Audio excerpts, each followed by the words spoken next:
तुम्हें बधिल त्रिपुरासुर तुम्हें सर्प को करिल हार तुम कृपा पाई नई बाली ने तुम कृपा पाई नई बाली ने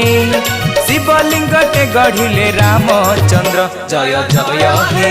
जय जय हे जय जय हे बालुकेश्वर जय जय हे त्रिशूलधर जय जय हे बालुकेश्वर